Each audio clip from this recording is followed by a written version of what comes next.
सद्गुरुदेव भगवान की जय। श्री सीताराम सरकार की जय। श्री राधा रमण लाल की जय। श्री गौरी शंकर महादेव की जय। सभी दर्शकों और भक्तों को कोटि कोटि प्रणाम। सबको प्रेम भरा जय जय श्री राधे। आज मैं आपको बहुत ही दिव्य ज्ञान प्रदान करने वाला हूँ। बहुत ध्यानपूर्वक सभी श्रोतागण बहुत ध्यानपूर्वक विवेकपूर्वक आज का सत्संग सुने। आज आपको बहुत ही लाभ मिलने वाला है। मैं बताता हूँ कि हमें दिव्य शक्तियों से जुड़ना चाहिए। इस मृत्यु लोक में रहते हुए आप दिव्य शक्तियों से जुड़ सकते हैं और उन सभी दिव्य शक्तियों के आश्रयदाता श्री भगवान हैं। मैंने कई बार आपको सत्संग के माध्यम से बताया है कि भगवान की अनंत शक्तियाँ होती हैं, अनंत शक्तियाँ होती हैं। आप ध्यानपूर्वक सुनना। फिर भी वो अवतार लेकर आते हैं इस मृत्यु लोक में हमारे और आपके लिए। आप जो अपने इष्ट देव के प्रति प्रेम वाले भाव करते हैं, उनका सानिध्य चाहते हैं, उसी सानिध्य की पूर्ति के लिए वो पराशक्ति, वो परम शक्ति यहाँ मृत्यु लोक में अवतार लेती है। अब आप उनकी दया का भाव समझें। बहुत जो भक्त होते हैं वही समझ पाते हैं। उन शक्तियों में भगवान की दो शक्तियाँ प्रधान होती हैं। अब आप ध्यानपूर्वक सुनना। भगवान की शक्तियाँ अनंत हैं, अपार हैं। उनकी दिव्य शक्तियों में ऐश्वर्य शक्ति भी है और एक माधुर्य शक्ति भी है। ऐश्वर्य शक्ति से भगवान ऐसे विचित्र और महान कार्य करते हैं जिनको कोई दूसरा नहीं कर सकता। ऐश्वर्य शक्ति के कारण उनमें जो विलक्षणता, जो अलौकिकता दिखती है, वह उनके सिवाय और किसी में भी देखने सुनने में नहीं आती। माधुर्य शक्ति में भगवान अपने ऐश्वर्य को भूल जाते हैं। भगवान को भी मोहित करने वाली माधुर्य शक्ति में एक मधुरता, एक मिठास होती है, जिसके कारण भगवान बड़े मधुर और प्रिय लगते हैं। जब भगवान ग्वाल वालों के साथ खेलते हैं तब माधुर्य शक्ति प्रकट रहती है। अगर उस समय भगवान की ऐश्वर्य शक्ति प्रकट हो जाए तो सारा खेल बिगड़ जाए, ग्वाल वाल डर जाएं और भगवान के साथ खेल भी न सकें। देखिए, अगर जैसे मान लो आप कोई अधिकारी हैं बड़े, और आप जब अपने घर में गांव में आते हैं तो अगर आपके साथ सब अधिकारी का पद ज्ञान में रख के आपके साथ अगर घर में व्यवहार करें तो आपको अच्छा नहीं लगेगा। क्योंकि जब आप अपने घर में, अपने गांव में आते हैं तो आप उनके साथ खुशियां बांटने आते हैं, जीने आते हैं, सुख लेने आते हैं। और वहाँ पर अगर उन लोगों में अधिकारी भाव रहेगा तो उनका व्यवहार बिगड़ जाएगा, व्यवहार में बदलाव आ जाएगा, वो प्रीति वाला व्यवहार नहीं रहेगा। ठीक ऐसे ही भगवान की ऐश्वर्य शक्ति अपनी वो छिपा लेते हैं, माधुर्य शक्ति में रहते हैं जब वो लीला करते हैं। और यही तो बड़े बड़े चतुर, बड़े बड़े ज्ञानी जान नहीं पाते। ध्यान देना इस बात पर। ग्वाल वाल डर जाएं, ऐसे ही भगवान कहीं मित्र रूप से, कहीं पुत्र रूप से और कहीं पति रूप से प्रकट हो जाते हैं। तो उस समय उनकी ऐश्वर्य शक्ति छिपी रहती है और माधुर्य शक्ति भगवान की प्रकट रहती है। तात्पर्य है कि भगवान भक्तों के भावों के अनुसार उनको आनंद देने के लिए ही अपनी ऐश्वर्य शक्ति को छिपाकर माधुर्य शक्ति प्रकट कर देते हैं।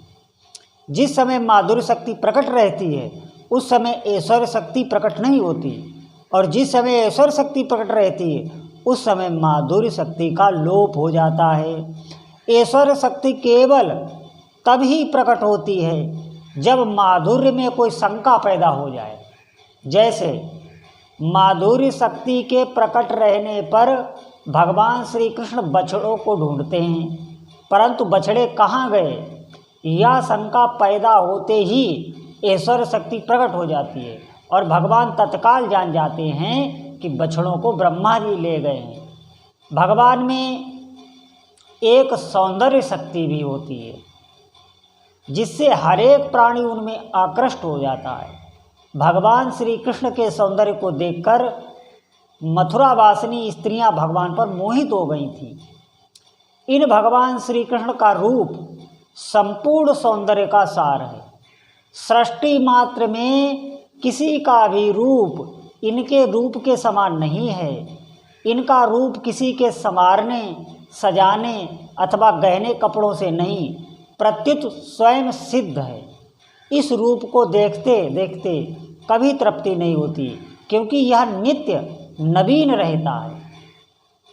जैसे इसके संबंध में मैं आपको बताना चाहूँगा कि भगवान का रूप प्रतिक्षण बदलता रहता है, बिल्कुल नया नया। इसीलिए तो ये आंखें बराबर भगवान के रूप का अगर आप दर्शन कर रहे हो, इसे मान लिया जाए अगर आप भगवान के रूप का दर्शन कर रहे हो तो भगवान के रूप के दर्शन करते ही आपको संयोग में भी वियोग का अनुभव होने लगता है। निश्चित मानिए ये किसी में नहीं होता, ये विलक्षण घटना भगवान के साथ ही घटती है। क्यों? क्योंकि उनका रूप प्रतिक्षण वर्धमान नया नया होता रहता है। इसलिए आँखों की प्यासी इतनी बढ़ती जाती है कि संयोग में भगवान सामने दर्शन दे रहे हैं लेकिन आप वियोग का अनुभव करने लगेंगे। ये होता है। इस रूप को देखते देखते कभी तृप्ति नहीं होती, क्योंकि यह नित्य नवीन है। समग्र यश, सौंदर्य और ऐश्वर्य इस रूप के आश्रित रहता है। इस रूप के दर्शन बहुत ही दुर्लभ हैं। गोपियों ने पता नहीं कौन सा तप किया था जो अपने नेत्रों में इसी रूप माधुरी का वो नित्य पान करती रहती। परीक्षित भगवान जब मथुरापुरी में कंस के यहाँ गए थे तो मंचों पर जितने लोग बैठे थे वे मथुरा के नागरिक और इस राष्ट्र के जनसमुदाय पुरुषोत्तम भगवान श्री कृष्ण और बलराम को देखकर इतने प्रसन्न हुए कि उनके नेत्र और मुखकमल खिल उठे। उत्कंठा से उनका सबका गला भर गया। वे नेत्रों द्वारा उनकी भगवान के जो रूप का माधुर्य है उसका वो पान कर रहे थे, मानो वे नेत्रों से भगवान को पी रहे हों, जिह्वा से चाट रहे हों, नासिका से सूंघ रहे हों और भुजाओं से पकड़कर भगवान को अपने हृदय से सटा रहे हों। इधर भगवान श्री राम के सौंदर्य को देखकर विदेह राजा जनक, जो परम सिद्ध तत्व ज्ञान में स्थित रहने वाले जनक, वो अपनी देह की सुध भूल जाते हैं और वो क्या कहने लगते हैं, बहुत ध्यानपूर्वक सुनना। मूरति मधुर मनोहर देखी, भयउ विधेहु विशेषी, सहज विराग रूप मनु मोरा, थकित होत जिम चंद चकोरा। वन में रहने वाले जो कोलभील हैं वो भगवान के रूप को देखकर मुग्ध हो जाते हैं। प्रेमियों की तो बात ही क्या, बैर भाव रखने वाला राक्षस खरदूषण भी भगवान के विग्रह की सुंदरता को देखकर चकित हो जाता है और वो क्या कहने लगता है, नाग असुर सुर नर मुनि जेते, देखे जीते हते हम केते, हम भरी जन्म सुनऊं सब भाई, देखी नहीं असी सुंदरताई। तात्पर्य है कि भगवान के दिव्य सौंदर्य की और प्रेमी, विरक्त, ज्ञानी, मूर्ख, बैरी, असुर और राक्षस तक सबका मन आकृष्ट हो जाता है। जो मनुष्य भगवान से विमुख रहते हैं उनके सामने भगवान अपनी योग माया से छिपे रहते हैं, उनके सामने भगवान प्रकट नहीं होते। साधारण मनुष्य जैसे ही देखते हैं। मनुष्य ज्यों ज्यों भगवान के सम्मुख होता जाता है त्यों त्यों भगवान उसके सामने प्रकट होते जाते हैं। इसी योग माया का आश्रय लेकर भगवान विचित्र विचित्र लीलाएं करते हैं। भगवान से विमुख मूढ़ पुरुष के आगे दो पर्दे रहते हैं। ध्यान से सुनना, यहाँ पर भगवान से जो विमुख होता है उसके ऊपर दो पर्दे चढ़े रहते हैं, एक तो अपनी मूढ़ता का और दूसरी भगवान की योग माया का। अपनी मूढ़ता रहने के कारण भगवान का प्रभाव साक्षात सामने प्रकट होने पर भी वह समझ नहीं पाता। जैसे द्रौपदी का चीरहरण करने के लिए दुशासन अपना पूरा बल लगाता है, जिसकी भुजाएं थक जाती हैं पर साड़ी का अंत नहीं आता। इस प्रकार भगवान ने सभा के भीतर अपना ऐश्वर्य साक्षात प्रकट कर दिया, परंतु अपनी मूढ़ता के कारण दुशासन, दुर्योधन, कर्ण आदि पर इस बात का कोई असर नहीं पड़ा कि द्रौपदी के द्वारा भगवान को पुकारने मात्र से कितनी विलक्षणता प्रकट हो गई। एक स्त्री का चीरहरण भी नहीं कर सके तो और क्या कर सकते हैं। इस तरह उनकी दृष्टि ही नहीं गई। भगवान का प्रभाव सामने देखते हुए भी वे भगवान को नहीं जान सके। यदि जीव अपनी मूढ़ता ज्ञान दूर कर दे तो उसने अपने स्वरूप का, भगवान का बोध हो जाए, पर भगवान के दर्शन नहीं होते। भगवान के दर्शन तभी होते हैं जब भगवान अपनी योग माया का पर्दा हटा देते हैं।